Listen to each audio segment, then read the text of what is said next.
everyone, and welcome back to my channel. If you're new here, my name is Andrea and I'm a music photographer based in London, and I do videos mostly about that. So for this video, I thought that I would show you the process behind the shoot that I did with Truces. I think we shot this last year, or maybe the year before. It's been a while. It was a very interesting shoot. We shot some photos at their house, and then we also went to a graveyard to shoot, which was kind of, not to sound cliche, but it was kind of scary, which fit well with the vibe of the shoot we were going for. So the outcomes for the shoot were press shots for them. I ended up making a print out of the shoot as well, a collectible print.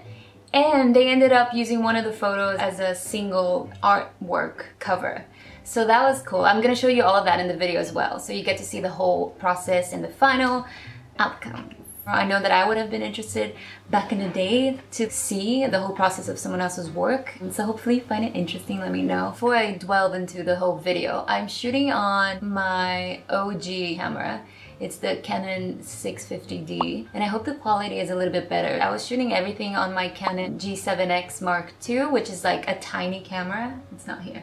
It's a tiny camera and it's easy to take everywhere and stuff, but the quality is not the best. So I was thinking that for the videos that I shoot at home, might as well use this camera. And then when I'm out, I might just use a little one because it's easier. Also, fun fact, this camera is, I don't know, like 8 years old or something, and it was the first camera that I used to shoot my first concert. So basically how it started was, I believe they sent me a message on Instagram, I think. Spoke a little bit about the shoot, and then I went to meet with them at their house, and they told me all about their project and their idea behind Truces and how immersive of an experience it is, and how every song has a different sort of mood and vibe and storyline to it. And they were working with a lot of different artists to bring the album to life. They've worked with animators, they worked with other photographers and stuff. Every artist was assigned a song and like a theme, if I remember correctly. And they thought that my work would match well with their more spooky theme, their more spooky songs. So they wanted me to illustrate the spooky element of the album.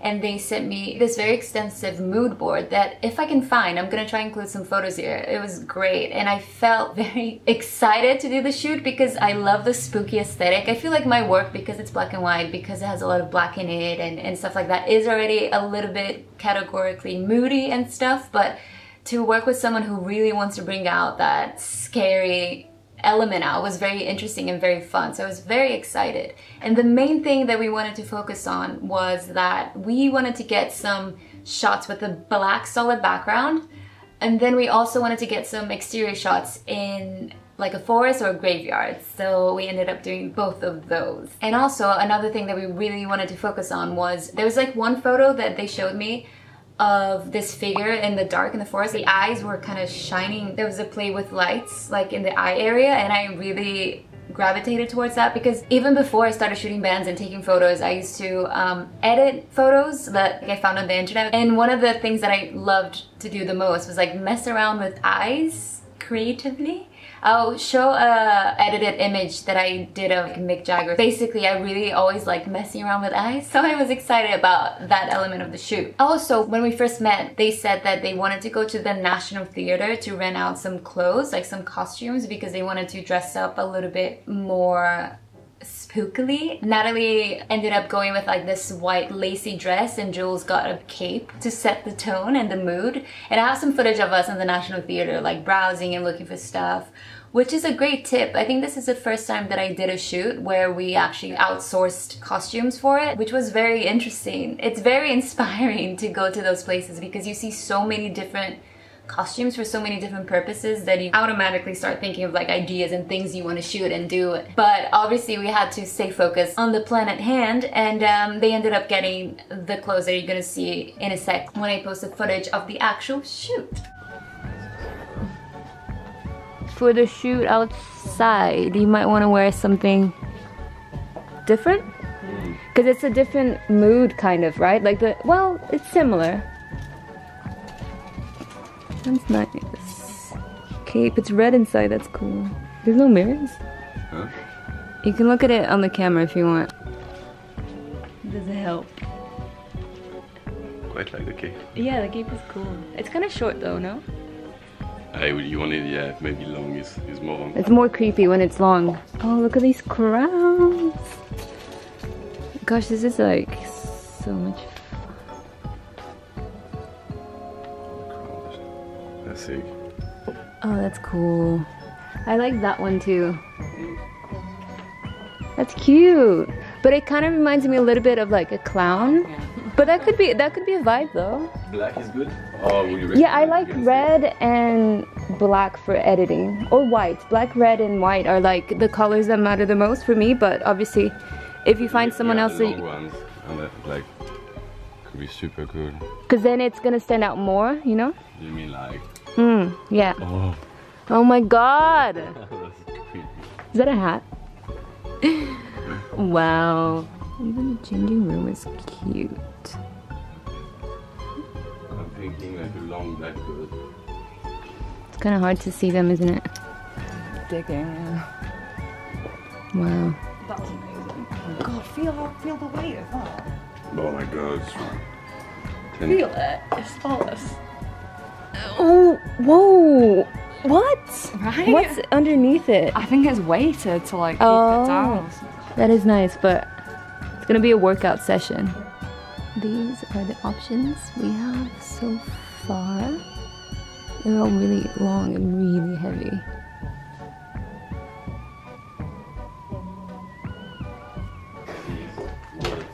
It varies a bit, so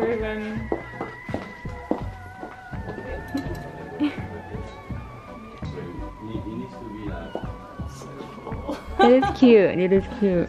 So we started the shoots at their house, and they're very creative people, and they live in this space that I feel like they can mutate very easily. They put the black backdrops themselves, they already had that. They had a smoke machine. They made sure to get costumes for themselves and stuff like that. So we started to take some photos, one at a time, and then also together. And I think one of my favorite pictures from the shoot, spoiler alert, I made a couple prints off it. So this was one of the favorite photos that I got to elevate the element of spookiness. We wanted to kind of seem like Jules was headless here and she was just like holding it and stuff.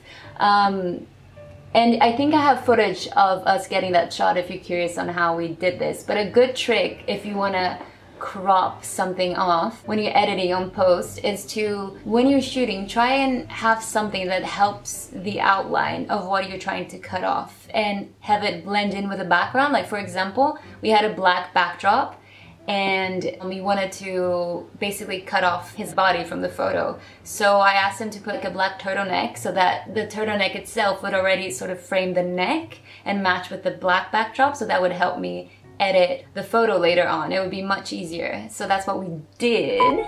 People were so poor in like the Victorian era that the only picture they would have of someone was when they would die, and that would be the one picture they would have, and all the poses are like on my head like that. I think if we do something a bit like not creepy but being creepy could be nice, like we're going out to the symmetry.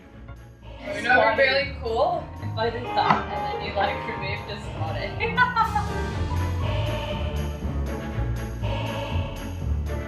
Should we do one with the eyes like that?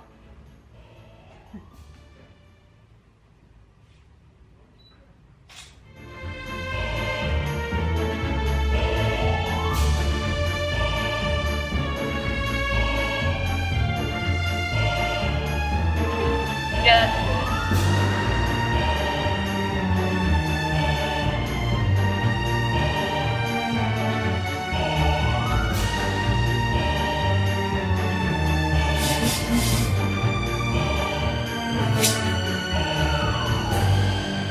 Creepy smile. Okay. Or serious? Both? Okay. Let's try different things. Yeah, that could work. As we were shooting, I was sort of showing them the photo so we could kind of see what we were getting and what they wanted to change and stuff like that. And we decided that we wanted to shoot from a higher angle to get that creepy distortion from above. So that's why I'm getting on a ladder right now, and that's what I was doing here. I was trying to change up the angle that I was shooting on So it also added some variation to the photos, which was good. I think there's also a time when I was sitting on a skate and trying to shoot from below as well. I don't know if I got footage of that, but that happened as well.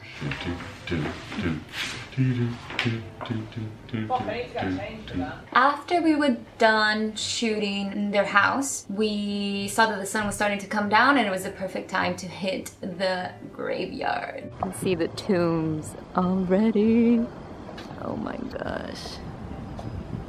We wanted to get that twilighty time because I wanted to sort of have that dark, moody lighting, and it would also help with making the pictures look even older and creepier because it would be more grainy and more gray, less like contrasted.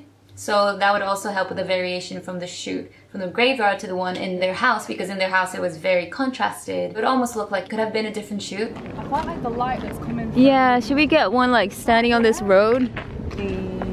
I feel you can put it on top. You know, you can put it on top of my bag. Yeah. So we headed there, and I have to confess, it does feel a little bit weird shooting in a graveyard. Like personally, it does feel a little bit intrusive. I don't know. I mean, we try to be as respectful as we could. Just wanted to use the imagery and the beauty of it, so hopefully it wasn't too disrespectful. I mean, I don't know. It was scary because it's quite like a wild graveyard. There were a lot of trees, and once you go in it, you can't really see outside of it. So I remember when we were shooting and stuff, I just saw a man walking his dog coming our way, and a part of me was just like, this is it.